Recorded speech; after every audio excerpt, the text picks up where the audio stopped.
আজকে আমি বানিয়ে নিলাম আমার চুলের জন্য রোজমেরি অয়েল। এই রোজমেরি অয়েলটা চুলের জন্য যে কতটা উপকারী তা বলে শেষ করা যাবে না। অয়েলটা বানানোর জন্য আমি নিয়ে নিলাম একটা স্টিলের বাটি, তার মধ্যে দিয়ে দিলাম হচ্ছে 3 টেবিল চামচ পরিমাণ নারকেল তেল।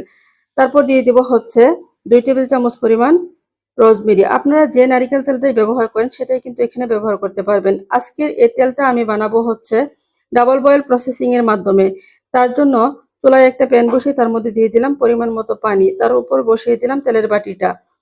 তেলটা যখন গরম হয়ে আসবে তখন ঠিক এইরকম বুদবুদ উঠতে শুরু করবে, তার মানে রোজমেরির নির্যাসটা কিন্তু তেলের সাথে মিশতে শুরু করে দিয়েছে। এরপরও আমি 20 মিনিট সময় ধরে জাল করে নিয়েছি। দেখতেই পাচ্ছেন আমার তেলের কালারটা কিন্তু একদমই চেঞ্জ হয়ে গিয়েছে, তার মানে আমার তেলটা কিন্তু হয়ে গিয়েছে।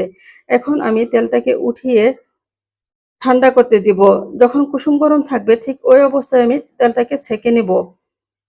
খুব বেশি ঠান্ডা হলে কিন্তু বেশ অনেকটা তেলই এই রোজমেরি শুষে নিবে। বাজারে কিন্তু এই রোজমেরি অয়েলটা অনেক চড়া দামে বিক্রি